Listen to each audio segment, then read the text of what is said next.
হাসরের ময়দানে আল্লাহ পাকের আদালতে একজন আর ফয়সালা হবে, জাহান্নামে যাও, কোনো আমল নাই।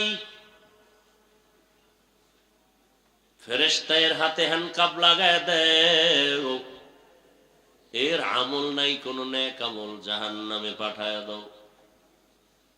ফেরেশতারা যখন হাতে হ্যান্ডকাপ লাগাইয়া জাহান্নামের দিকে যাবে, এই আসামি বারবার পেছনে ফিরে তাকাবে। আল্লাহ বলবেন, ফেরেশতারা দাঁড়াও। এই বান্দাটা বারবার পেছনে তাকায় কেন? ফেরেশতারা বলেন, আল্লাহ আপনি জানেন, আমরা জানি না।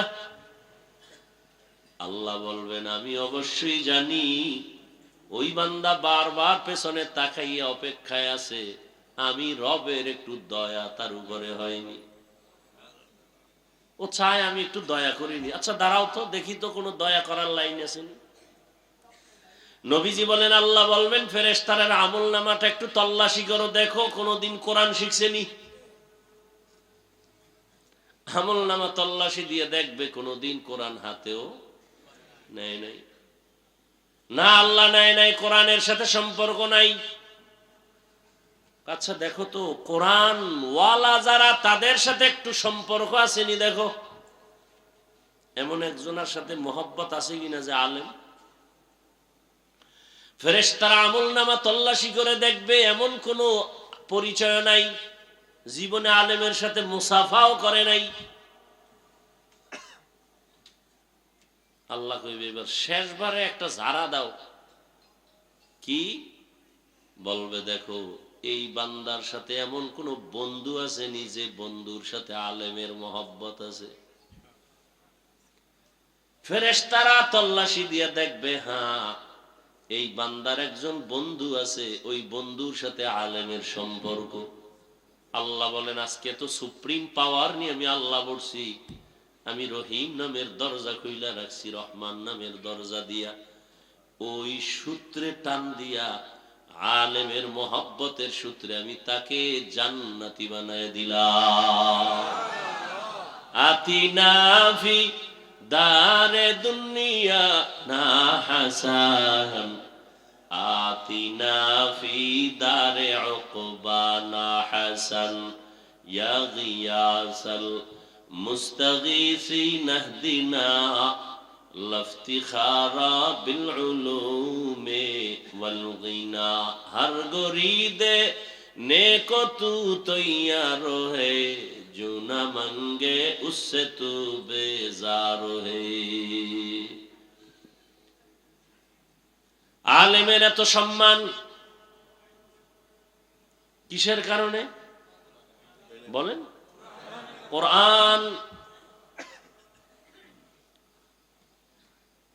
এ কারণেই তো রহমতের নবী দুনিয়াতে আসছেন। কোন জায়গায় বলতে পারবেন নবীজি আসছেন দুনিয়াতে? কোন জায়গায়? আপনাকে যশোরে? কোথায়? মক্কা নগরীতে আসছেন আমার রহমতের নবী। কেমন অবস্থা যখন মক্কার মানুষ ছিল চরিত্রহীন, লম্পট, এতটাই খারাপ, নারী পুরুষ একসাথে উলঙ্গ হয়ে বাইতুল্লাহ তাওয়াফ করে।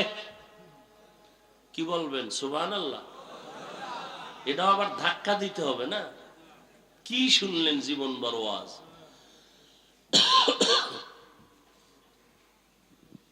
এতটাই খারাপ, ঘরে কোনো কন্যা সন্তান হলেই বাবার মাথা গরমের গলা টিপে মেরে ফেলে। নারী সমাজের বোঝা, নারী দেখতে পছন্দ লাগে না। কন্যা হলেই বাবার মাথা নত হয়ে যায়, সমাজে মুখ দেখাবো কেমনে। ছেলে হলে খুশি। বুঝেন কত খারাপ। ১৫০০ বছর পর আমার দেশের সমাজে এখনো কিছু কুলাঙ্গার আছে, মেয়ে হলে বেজার হয়। আসেনি? বউয়ের সাথে রাগ করে কথা বলে না। এই ফেতনির ঘরের ফেতনি সব মেয়ে দাও কেন? সন্তান কি বউ দেয়? কে দেয়? কেমন তার সেরা বোকা। সন্তান দেয়ার মালিক কে? না শাহজালাল?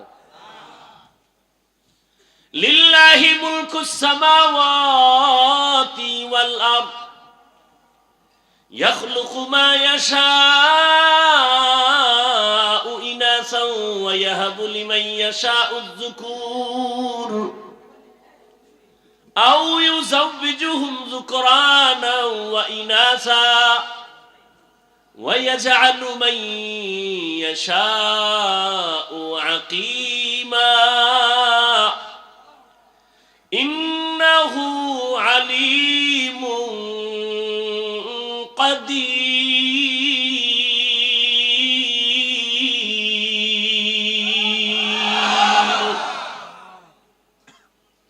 আসমান জমিনের মালিক কে?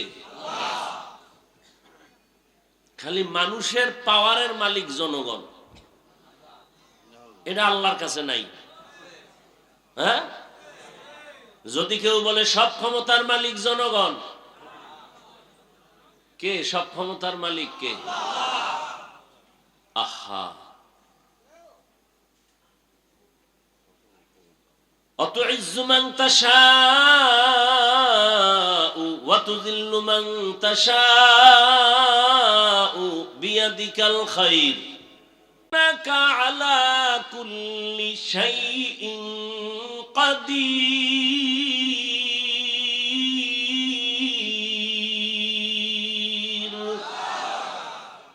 সব ক্ষমতার মালিক কাদেরে কুদরত দারি বার কামাল আনতা রব্বি আনতা হাসবি জুল জালাল তুহি কাদের জলিলুল্লাহ জাহাদার বহর হালে তুহি মেরা নেগাহদার। কষ্ট হইতেছে না?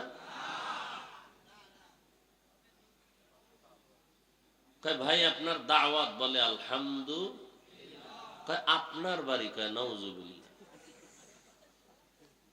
জিন্দেগি মে বন্দগি তু করনা হে, जिंदगी में बंदगी तू करना है, जिंदगी बे बंदगी शर्मिंदा है, जिंदगी बे बंदगी शर्मिंदा है। दुनिया में हो दुनिया का तलबगार न हो,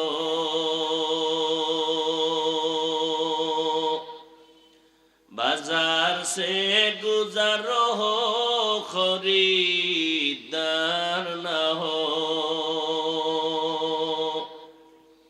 ये दुनिया एक मिसल कागज़ फूल है, ये दुनिया एक मिसल कागज़ फूल है, जिंदगी में बंदगी तू करना है, जिंदगी बे बंदगी शर्मिंदा है, जिंदगी बे बंदगी शर्मिंदा है, जिंदगी में बंदगी कुन बंदगी, बंदगी बे जिंदगी शर्मिंदगी। আল্লাহ তাআলা বলেন, রহমতের নবীকে আমি হেদায়েতের বার্তা নিয়ে পাঠিয়ে দিলাম। মক্কার মানুষ এতটা খারাপ, কন্যা পছন্দ করে না, গলা টিপে মেরে ফেলে, কন্যা সমাজের বোঝা। অথচ আল্লাহ বলেন সন্তান আমি দেই, কাউকে ছেলে দেই, কাউকে মেয়ে দেই, কাউকে দোনোটা দেই, কাউকে কোনোটাই দেই না। রহমতের নবী বলেন আমার একটা ছেলেও নাই, আমি 4 কন্যার বাবা। ও দুনিয়ার কন্যাওয়ালার বাবারা, শুকর আদায় করিও। যদি একটা কন্যা পাও, শুকর আদায় করো, তুমি একটা জান্নাতের মালিক হয়ে গেছো। দুটো কন্যা যদি পাও, শুকর আদায় করিও, তুমি 2 জান্নাতের মালিক। কন্যা হলে লাভ না ক্ষতি? কন্যা ছেলে হলে লাভ, কামাই করে খাওয়াবে। কয়জনে যে খাওয়ায়, বিয়া করলেই নাই, বউও নাই, ছেলেও নাই। বিষয় কি কয়, ঘরে আনছে ডানা কাটা ভরি। কি কাটা ভরি? ডানা কাটা ভরি আনার পরই ঘরে কয়, তোর বাবার ডানা ভালো না, কেটে ফেল। তোর মায়ের ডানাও খারাপ, চল। কই যামু? কয় যশোর শহরে ফেলাক ভাড়া ল। তোর মা বাবার ডানা ভালো না। কিছুদিন ওখানে ঘুরে ফিরা, এবার স্বামীরটা খাইয়া চুষে চুষে কয়, এবার তোর ডানাও খারাপ, হিজরত করে গেলাম। আছে না নাই? ডানা কাটা ভুঁড়ি, এটার ব্যাখ্যা কি আমি বুঝি না। আল্লাহ হেদায়েত দান করুন। সন্তান দেওয়ার মালিক কে? ছেলেকে দেন, মেয়েকে দেন, দোনোটাকে দেন, কোনোটাও দেন না, ক্ষমতা কার? আর আপনি স্লোগান দেন, ছেলে হোক মেয়ে হোক, দুটোর বেশি নয়, একটা হলে আরো ভালো হয়, না হইলে আরো ভালো। আহা, কপাল পুড়েছে আমার। আল্লাহর জাতির কসম, ইসলাম রহমতের নবী, নারীর মর্যাদা যে পরিমাণ বাড়িয়েছে, দুনিয়াতে কোন ধর্মে নারীর মর্যাদা বাড়ায় নাই। সব ধর্মে নারীর উপরে করেছে জুলুম। ইসলাম নারীর দিয়েছে অধিকার, নারীর সম্মান। এটা না বুঝার কারণে আমগো কিছু মারা রাস্তায় নেমে বলে আমগো অধিকার আদায় করতে চাই। কেমনে কয়, পুরুষ মাটি কাটবে, আমরাও কাটবো, অধিকার আদায় করুন। আল্লাহ হেদায়েত দান করুন। একটা সন্তান, কন্যা সন্তান, বাবার ঔরসে থাকবে সম্মান, বাবা তার রক্ষণাবেক্ষণ করবে। মেয়েটা বিয়া দেওয়া পর্যন্ত কোনো চাপ দেওয়া যাবে না, কষ্ট দেয়া যাবে না। স্বামীর ঘরে যাবে, স্বামী তার লালন পালনের, ভরণ পোষণের দায়িত্ব নিবে। স্ত্রী কোথাও কষ্টের কাজ করবে না। আবার যখন বৃদ্ধা হয়ে যাবে, সন্তান মায়ের খেদমত করবে। আল্লাহর ইবাদতের পরে মায়ের খেদমত। ওয়া কাযা রাব্বুকা আল্লা তা'বুদু ইল্লা ইয়াহু ওয়া বিল ওয়ালিদাইনি ইহসানা। আল্লাহর ইবাদতের পরে মা বাবার সাথে ইহসান করো হে সন্তান। ধমক দিয়ে মা বাবার সাথে কথা বলবা না, এমন কোন আচরণ করবা না যে মা কষ্ট পেয়ে বলবে আহ বা উহ। আল্লাহ হেদায়েত দান করুন। এরে আমার কলিজার যুবক, মা বাবার দোয়া ছাড়া কসম আল্লাহর জীবন সফল কারো হবে না। তুমি জানো না ওই মা কত রাত ঘুমাতে পারে নাই, তোমাকে আমাকে ঘুম পাড়াইতে গিয়া নিজে ঘুমায় নাই। কি কষ্ট জীবনে মাকে দিয়েছো। মা বাবা শীতের দিন কষ্ট করেছে, তুমি জানো না। কত বাবা ছিল গরিব, মনে চাই ইলিশ মাছ দিয়া খানা খাবে, টাকার অভাবে মাছ কিনতে পারে নাই। মা ফল খাবে, টাকা নাই, কিনতে পারে নাই। আজ টাকাওয়ালা সন্তান, তোমার ঘরের ফ্রিজে কত মাছ কত ফল, কিন্তু কি লাভ হবে?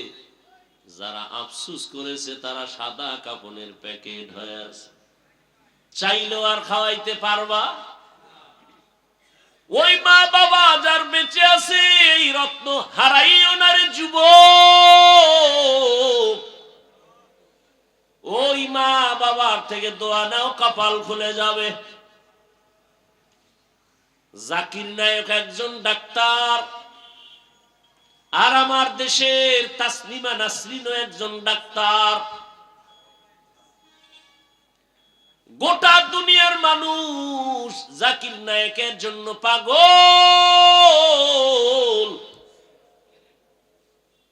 টাকার গরমে, ক্ষমতার গরমে।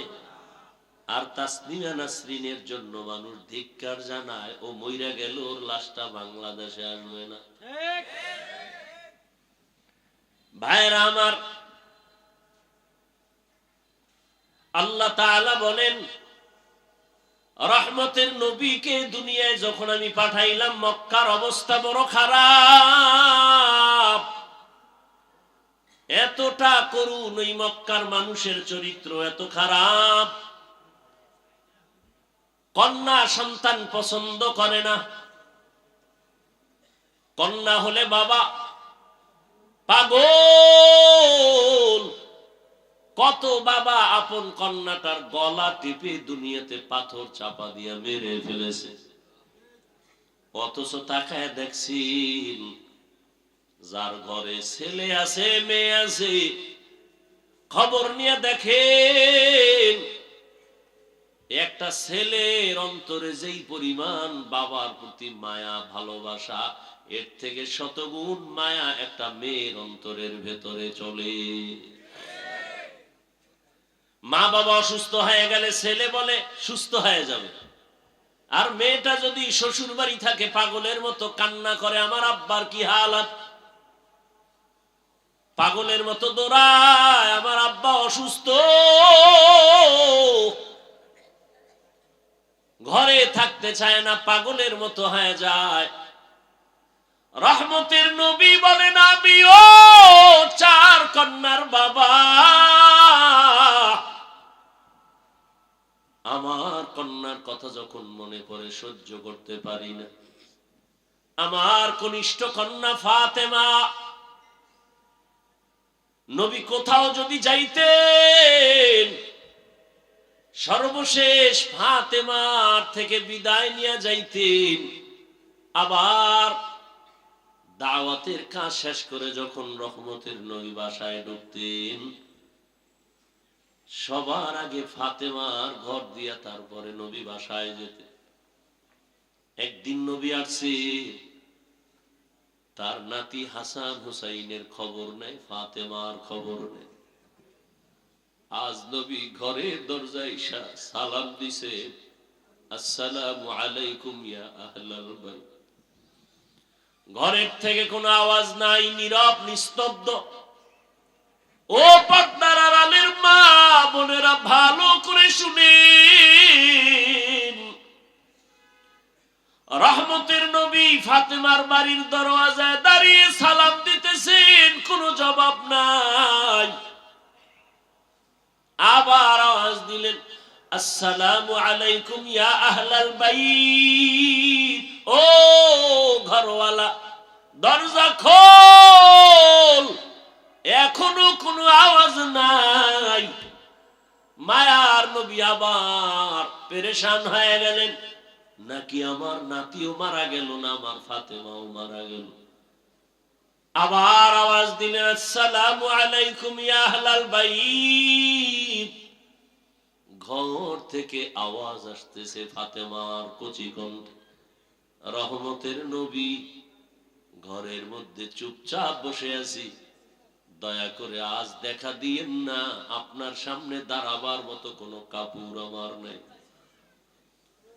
রহমতের নবী কান্না করেন। রহমতের নবী একটা চাদর দিয়ে কয়, মা চাদর পরে আসো।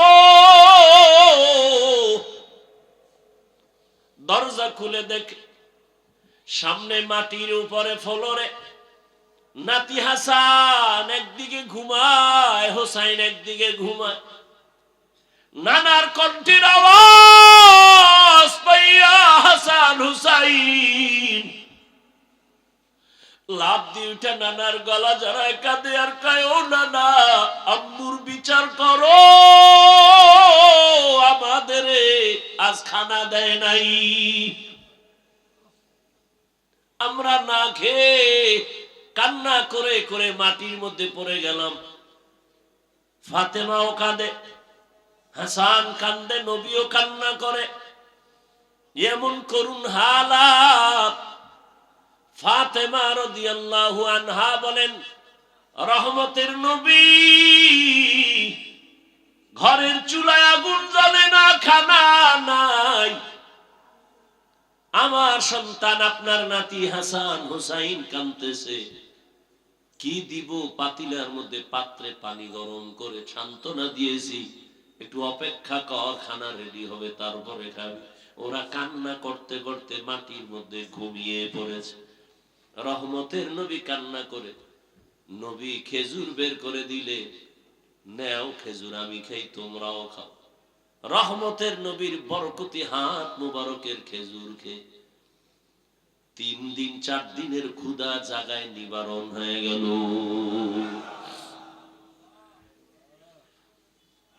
আল্লাহ তাআলা বলেন, রহমতের নবী আসছেন মক্কা নগরীতে। মক্কার মানুষগুলো এখনো তাদের ওই চরিত্রের কোনো ভালো দিক এখনো আসে নাই। নবীও কাউকে কালেমার কথা বলেন না, নামাজের কথা, রোজার কথা বলেন না।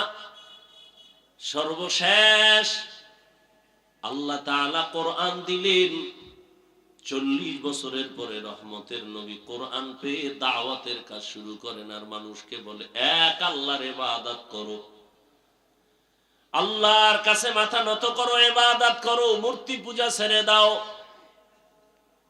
কিছুদিন পরে রহমতের নবী আবার বলে, রহমানের ইবাদত করো। মুশরিক বেঈমানেরা কয়, ও আব্দুল্লাহর সন্তান, এতদিন তুমি এক আল্লাহর কথা বলেছো, আজ আবার তুমি রহমানের কথা বলো, বলো তোমার আল্লাহ একজন নাকি 2 জন? নবী বলেন, একজন। তো বলো, আবার আলাদা রহমানের কথা বললা, মানির রহমান, বলো রহমানকে। নবী বলেন, অপেক্ষা করো, জবাব দিব। দয়াময় আল্লাহ রহমান কে? এই কথার জবাবে আর রহমান সূরা নিয়ে কয়, জিবরাইল যাও রহমতের নবীর কাছে এই আয়াতগুলো জানায় দাও, আমি রহমানকে পরিচয় দিয়ে দাও। আর রহমান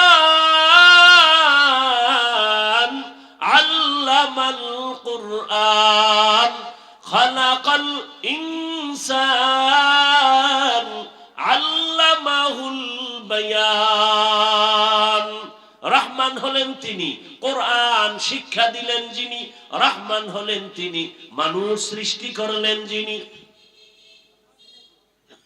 এখানে বুঝার ব্যাপার। আল্লাহ বলেন, আমি রহমান কেমন? আগে কোরআন শিখাইয়া তারপরে মানুষ বানাইলাম। অথচ বাস্তবে দেখি তার উল্টা। আল্লাহ আগে আমাদের সৃষ্টি করেছেন, তারপরে আমরা বড় হয়ে কোরআন শিখেছি। এটাই তো বাস্তব। আমরা কি আগে কোরআন শিখছি? কিন্তু আল্লাহ কি বলেন? আর রহমান আল্লামাল কুরআন খালাকাল ইনসান আল্লামাহুল বায়ান। আমি এমন রহমান, আগে কোরআন শিখাইয়া পরে তোমাদের মানুষ বানাইছি। আল্লাহর কথাই ঠিক, আমাদের বুঝের অভাব। মুফাসসিরিনে কেরাম বলেন, আল্লাহ কেন বললেন আগে কোরআন শিখাইলাম পরে মানুষ সৃষ্টি করলাম? তার কারণ হলো, আল্লাহর আদালতে সব মানুষ জান্নাত পাবে না। বলে, তাহলে কোন মানুষ পাবে? বলে, দুনিয়াতে মানুষ আবার কয়েক ভাগে ভাগ করে। একদল বংশগত মানুষ, আর একদল জন্মগত মানুষ, আর একদল হলো গুণের মানুষ, গুণগত মানুষ। আল্লাহর কাছে বংশ পরিচয়ের মানুষটা জান্নাত পাবে না, জন্মের পরিচয়ের মানুষটা জান্নাত পাবে না, একমাত্র গুণের মানুষ জান্নাত পাবে। এবার বুঝার চেষ্টা করি, গুণের মানুষ কাকে বলা হয়? আদম নবী আমাদের বংশদাতা বাবা, তার বংশে আমরা আসছি, আমরা বংশগত মানুষ।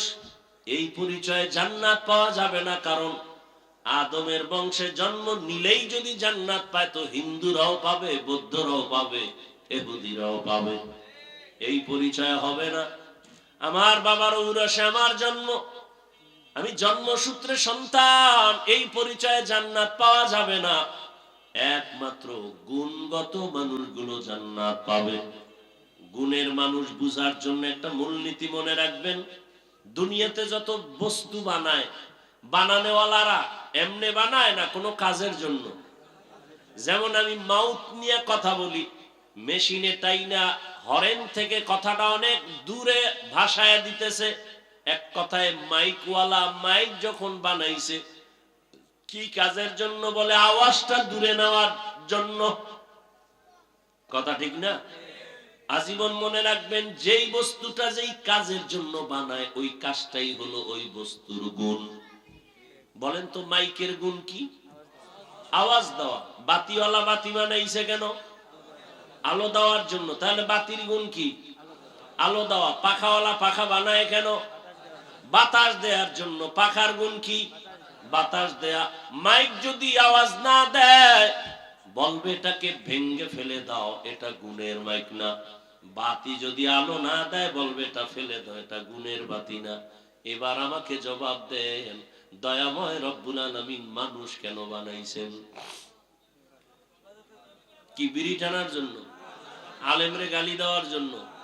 মা বাবার সাথে বেয়াদবি করার জন্য? কেন বানাইছেন? ওয়ামা খালাকতুল জিন্না ওয়াল ইনসা ইল্লা লিয়াবুদুন।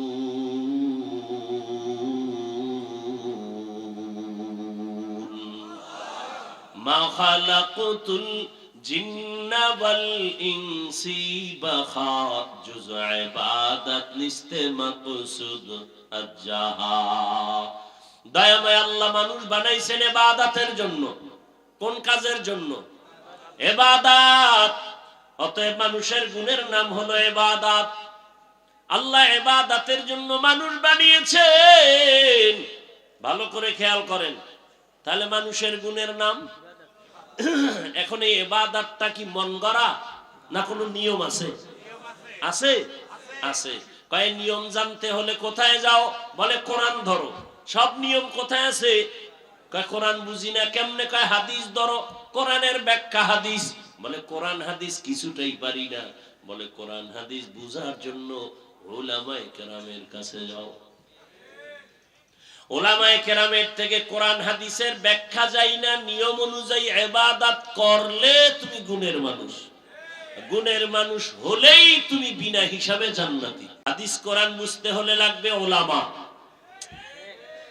তাহলে সব কথার মূল কি? কোরআন হাদিস না বুঝা ইবাদত হয় না। ইবাদত না করলে গুণের মানুষ। গুণের মানুষ না হলে জান্নাত কপালে আসবে। এদিকে ইঙ্গিত করে আল্লাহ কয়, কোরআনের মাধ্যমে ইবাদত করিয়া যারা গুণের মানুষ হবে তারা জান্নাতি। আল্লাহ বলেন, এদিকে ইঙ্গিত করে বললাম, আমি আগে মানুষ বানাই নাই, আগে কোরআন শিখায় তারপরে মানুষ বানাইছি। ও আল্লাহর বান্দারা, এই গুণের মানুষ তৈরি হওয়ার ফ্যাক্টরির নাম হলো মাদ্রাসা। সারা দুনিয়ার বেঈমান আর মুনাফিকরা পাগল হয়ে গেছে, মাদ্রাসা তালা লাগাও, মাদ্রাসা বন্ধ করো। কি এবার শিখবে কি? শিখবে স্কুলে কি? সরায়াতে অজাগর, সরায়াতে আফা। কথা বলেন। আর মাদ্রাসায় কি পড়ে? সরায়াতে ওযু, সরায়াতে আল্লাহ। ঠিক নেই? হ্যাঁ, স্কুলে পড়ো বাধা নাই, কলেজে পড়ো বাধা নাই, ডাক্তার হও, ইঞ্জিনিয়ার হও, প্রফেসর হও। তবে আদর্শ গুণের মানুষ হতে হলে উলামায়ে কেরামের ছোঁয়া লাগাও। উলামায়ে কেরামের ছোঁয়া পাইয়া স্কুল কলেজের ছাত্ররা নামাজি।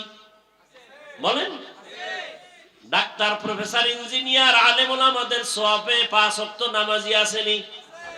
অতএব স্কুলে পড়া খারাপ। কত যুবক রাস্তায় গাড়ি চালায়, নামাজ পড়ে নাই? নদীর মধ্যে মাছ ধরে নামাজ পড়ে, কৃষি কাজ করে নামাজ পড়ে, র্যাব আর্মি পুলিশ বিডিআরের চাকরি করে নামাজ পড়ে। ও পর্দার আড়ালের আম্মা জান, আপনার মতো কত মা কত বোন এই এলাকায় আছে নামাজি পর্দাওয়ালা নাই?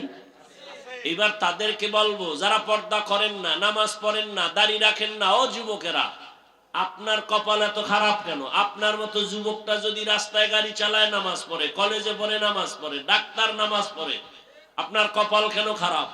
ও মা, আপনার মতো মা যদি নামাজ পড়তে পারে, আপনি কেন বেপরদায় রাস্তায় ঘুরেন, মার্কেটে দৌড়ান? এখনো সময় আছে, গুণের মানুষ হইয়া কবরে যান, সন্তানটাকে কোরআন পড়ায় আদর্শ ডাক্তার বানায় দেন। ও যুবক, মা বাবার দোয়া নিয়ে ডাক্তার হও, জীবন ডাক্তার জাকির নায়েকের মতো হবে। আর যদি বেয়াদবি করো মা বাবার সাথে, আলেমদের সাথে, শিক্ষকের সাথে, তাসলিমার পরিণাম ফল হবে। এখনো সময় আছে, তওবা করো, মনে মনে আল্লাহকে বলো, আর নামাজ ছাড়বা না, দাড়ি কাটবা না, বেপরদায় চলবা না, মা বাবার দোয়া, শিক্ষকের দোয়া, উলামায়ে কেরামের দোয়া নিয়ে চলবা, নবীর আদর্শ মেনে চলবা। মা বোনেরাও তওবা করেন, আর বেপরদায় চলবেন না। সন্তানটাকে কোরআনওয়ালা বানাবেন, ডাক্তার ইঞ্জিনিয়ার বানাবেন, পর্দা করবেন, স্বামীর মাল হেফাজত করবেন। মুরব্বীরাও তওবা করেন, আর নামাজ ছাড়বেন না, বেপরদায় চলবেন না। সন্তানটাকে আদর্শ ইঞ্জিনিয়ার, প্রফেসর, ডাক্তার বানাবেন। তওবা করার মতো যদি অন্তর থাকে, মুনাফিকি না থাকে, খাঁটি তওবার নিয়তে দুটো হাত আল্লাহকে দেখায় দেই।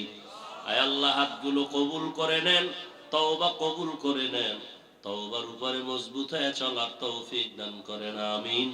আলহামদুলিল্লাহি রাব্বিল আলামিন, ওয়াসসালাতু ওয়াসসালামু আলা সাইয়্যিদিল আমবিয়াই ওয়াল মুরসালিন ওয়া আলা আলিহি ওয়া আসহাবিহি আজমাইন।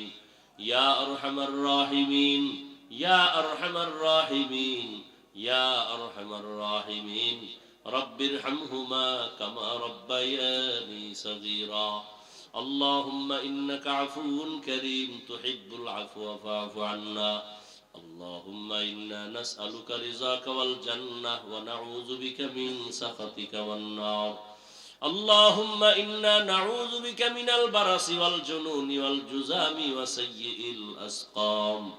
রব্বুল আলামিন, মেহেরবানি করে আপনি আমাদেরকে মাফ করে দেন, উলামায়ে কেরামদের কবুল করে নেন, মুরব্বী, হাজী সাহেব, ব্যবসায়ী, চাকরিজীবীদের কবুল করে নেন, যুবক ছাত্রদের কবুল করে নেন, পর্দার আড়ালের মা বোনদের কবুল করে নেন, মাদ্রাসা কবুল করে নেন, এলাকাবাসীকে কবুল করে নেন।